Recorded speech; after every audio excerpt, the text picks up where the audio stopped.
ओम शांति। आज 19 मार्च 2024 बाबा के महावाक्य है। मीठे बच्चे, घड़ी घड़ी बाप और वर्षे को याद करो। बाप रूहानी सर्जन तुम्हें निरोगी बनने की एक ही दवा बताते। बच्चे, मुझे याद करो। प्रश्न है, अपने आप से कौन सी बातें करो तो बहुत मजा आएगा। उत्तर है, अपने आप से बातें करो। इन आँखों से जो कुछ देखते हैं यह तो सब खत्म हो जाना है। बस हम और बाबा ही रहेंगे। मीठा बाबा हमको स्वर्ग का मालिक बना देते हैं। ऐसी ऐसी बातें करो, एकांत में चले जाओ तो बहुत मजा आएगा। ओम शांति। परम पिता शिव भगवान वाच। मीठे मीठे बच्चों को पुरुषोत्तम संगम युग कदम कदम पर याद रहना चाहिए। यह भी तुम बच्चे ही जानते हो। सो भी नंबरवार पुरुषार्थ अनुसार यह बुद्धि में याद रहे। हम अभी पुरुषोत्तम संगम युग पर पुरुषोत्तम बन रहे हैं और यह जो रावण का पिंजरा है उनसे बाबा हमको छुटकारा दिलाने आया है। जैसे कोई पंछी को पिंजरे से निकाला जाता है तो वह बहुत खुश होकर उड़कर सुख पाते हैं। तुम बच्चे भी जानते हो यह रावण का पिंजरा है। अनेक प्रकार के दुख ही दुख है। अब बाप आए हैं इस पिंजरे से निकालने के लिए। है तो मनुष्य ही। शास्त्रों में लिख दिया है, देवताओं और असुरों की लड़ाई लगी, फिर देवताओं ने जीता। अब लड़ाई की तो बात ही नहीं। तुम अभी असुर से देवता बन रहे हो। आसुरी रावण अर्थात 5 विकारों पर तुम जीत पाते हो, न कि रावण संप्रदाय पर। 5 विकारों को ही रावण कहा जाता है। बाकी किसको जलाने आदि की बात नहीं है। तुम बच्चे बड़े खुश होते हो। अभी हम ऐसी दुनिया में जा रहे हैं जहाँ न गर्मी है न सर्दी, सदैव बसंत ऋतु ही रहती है। सतयुग स्वर्ग की बसंत ऋतु अब आती है। यह बसंत ऋतु तो थोड़े समय के लिए आती है। वह बसंत ऋतु तो तुम्हारे लिए आधा कल्प के लिए आती है। वहाँ गर्मी आदि होती नहीं है। गर्मी से भी मनुष्यों को दुख होता है, मर पड़ते हैं। इन सभी दुख की बातों से छूटने के लिए हमको अविनाशी सर्जन बहुत सहज दवाई देते हैं। उस सर्जन के पास जाएंगे तो अनेक दवाइयाँ आदि याद आएंगी। यहाँ इस सर्जन के पास तो कोई दवाई नहीं। उनको सिर्फ याद करने से सब रोग छूट जाते हैं और दवाई आदि कुछ भी नहीं है। बच्चे कहते थे आज सेमिनार करेंगे, चार्ट कैसे लिखना चाहिए, बाबा को कैसे याद करना चाहिए, इस पर सेमिनार करेंगे। अब बाप तो तकलीफ नहीं देते हैं कि बैठ कर लिखो, कागज खराब करो, जरूरत ही नहीं रहती। बाप तो सिर्फ कहते हैं बुद्धि में बाप को याद करो। अज्ञान काल में बाप को याद करने के लिए चार्ट बनाया जाता है क्या? इसमें लिखा पढ़ी करने की कोई जरूरत नहीं। बाप को कहते हैं बाबा हम आपको भूल जाते हैं। कोई सुने तो क्या कहेंगे? कहते भी हैं हम जीते जी बाप के बने हैं। क्यों बने हैं? बाप से विश्व की बादशाही का वर्षा लेने। ऐसे बाप को तुम भूलते क्यों हो? ऐसा बाप जिससे इतना भारी वर्षा मिलता है, उनको तुम याद नहीं कर सकते हो। इतना बार तुमने वर्षा लिया है, फिर भी भूल जाते हो। बाप से वर्षा लेना है तो याद भी करना है, दैवी गुण भी धारण करने हैं। लिखना क्या है यह तुम हर एक अपने दिल से पूछे। नारद का भी मिसाल है, खुद कहते हैं बड़ा भक्त था। तुम भी जानते हो जन्म जन्मांतर की हम पुराने भक्त हैं। हम मीठे बाप को याद कर कितना खुश होते हैं। जो जितना याद करते हैं वही लक्ष्मी नारायण को वरने लायक बनेंगे। कोई गरीब का बच्चा जाकर साहूकार की गोद लेता है तो कितना खुश होता है। बाप को और प्रॉपर्टी को ही याद करते हैं। यहाँ तो बहुत है जिनको बेहद के बाप का बच्चा बन राजाई लेने का भी अक्ल नहीं आता है। वंडरफुल बात है, जब आप स्वर्ग का मालिक बनाते हैं उनको याद नहीं कर सकते हैं। बाप बच्चों को एडॉप्ट करते हैं। ऐसे बाप को याद ना करना यह तो वंडरफुल बात है। घड़ी घड़ी बाप और प्रॉपर्टी याद आनी चाहिए। बाप कहते हैं मीठे मीठे सिकलते बच्चों, तुमने बुलाया ही है एडॉप्ट करने के लिए। बाप को बुलाया जाता है ना, बाप ही स्वर्ग की स्थापना करते हैं, स्वर्ग का वर्षा देते हैं। तुम पुकारते भी हो बाबा हम पतितों को आकर गोद में लो। आप ही कहते हो हम पतित कंगाल छी छी वर्थ नॉट अ पैनी है। बेहद के बाप को तुम भक्ति मार्ग में पुकारते रहते हो। अब बाप कहते हैं भक्ति मार्ग में भी तुमको इतना दुख नहीं था। अभी मनुष्यों को कितना दुख है। बाप आया है तो जरूर विनाश का भी समय होगा। तुम जानते हो इस लड़ाई के बाद फिर कितने जन्म कितने वर्ष लड़ाई का नाम ही नहीं रहेगा।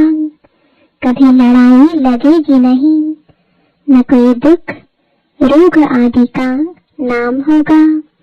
अभी तो कितनी ढेर बीमारियां हैं। बाप कहते हैं मीठे बच्चों हम तुमको सभी दुखों से छुड़ा देंगे। तुम याद ही करते हो हे भगवान आकर दुख हारो सुख शांति दो। यह दो चीजें हर एक मांगते हैं। यहाँ है अशांति, शांति के लिए जो राय देते हैं उन्हों को प्राइज मिलती रहती है। बेचारों को मालूम ही नहीं कि शांति किसको कहा जाता है। शांति तो मीठे बाप के सिवाय और कोई द्वारा मिल ना सके। कितनी तुम मेहनत करते हो समझाने की, फिर भी समझते ही नहीं। तुम गवर्नमेंट को भी लिख सकते हो मुफ्त क्यों पैसे बर्बाद करते हो। शांति का सागर तो एक ही बाप है, वही विश्व में शांति स्थापन करते हैं। गवर्नमेंट के हेड्स को अच्छे अच्छे कागज पर रॉयल्टी से चिट्ठी लिखनी चाहिए। कोई अच्छा कागज देखकर समझते हैं कि शायद यह किसी बड़े आदमी की चिट्ठी है। बोलो विश्व में शांति जो तुम कहते हो आगे कब हुई है, जो फिर उस प्रकार मिले, जरूर कभी मिली होगी। तुमको मालूम है तुम तिथि तारीख सब लिख सकते हो।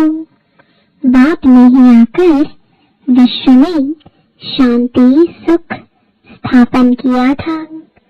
वह सतयुग का समय था। यह लक्ष्मी नारायण है डायनेस्टी की निशानी। ब्रह्मा और तुम ब्राह्मणों के पाठ का किसको पता नहीं है। मुख्य पाठ तुम ब्रह्मा का है ना। वही रथ बनते हैं जिस रथ द्वारा बाप इतना कार्य करते हैं। नाम ही है पद्मा पदम भाग्यशाली रथ। विचार करो कैसे किसको समझाए। मनुष्य को कितना नशा है। अब तुमको बाप का ही परिचय देना है। ज्ञान तो है ही, सिर्फ ज्ञान सागर बाप के पास। वह जब आए तब कर दे, तब तक ज्ञान तो कोई दे ना सके। भक्ति तो सब भक्त करते ही रहते हैं। ज्ञान एक ही बाप देते हैं। ज्ञान का स्थायी पुस्तक कोई बनता नहीं। ज्ञान तो कानों से ही सुनना होता है। यह किताब आदि जो तुम रखते हो यह सब टेम्परेरी है। यह भी सब खत्म हो जाएंगे।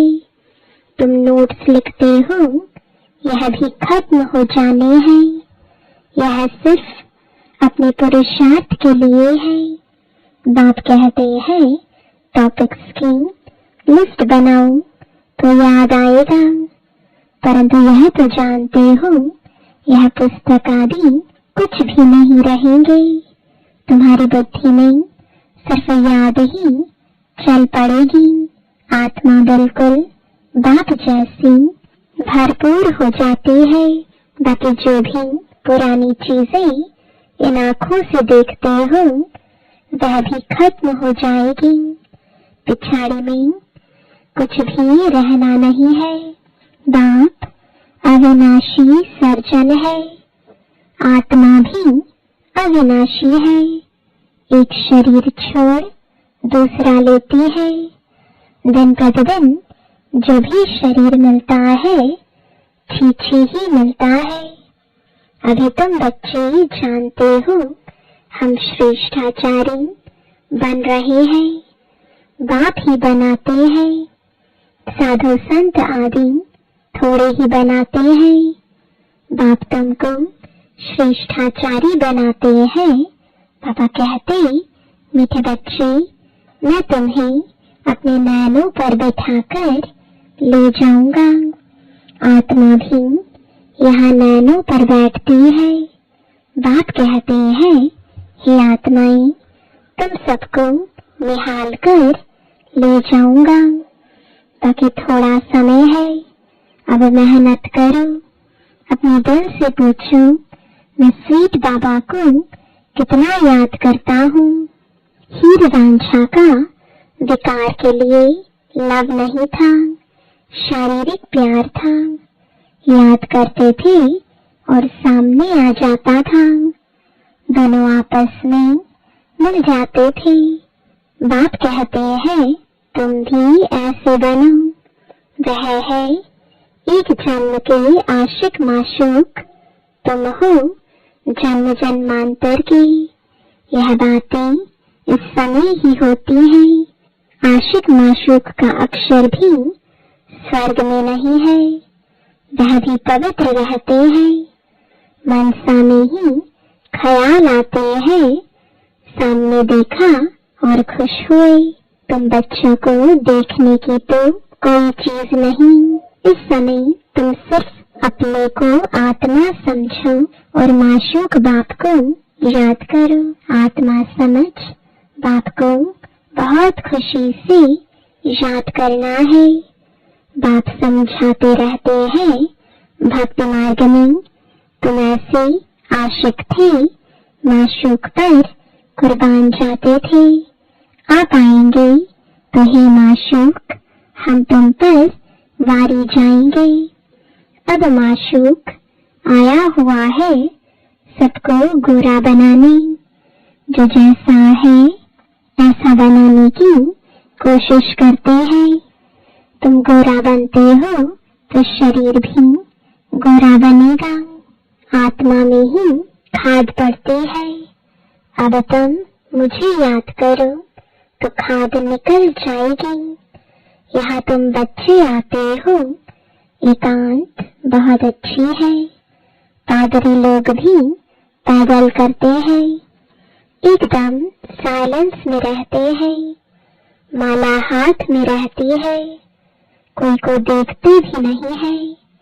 धीरे धीरे चलते जाते हैं। वो लोग क्राइस्ट को याद करते रहेंगे। बाप को तो जानते ही नहीं, मेरे लिए तो कह देते नाम रूप से न्यारा है। अब बंदी है तो देखेंगे क्या, बंदी को कैसे याद करें किसको पता नहीं।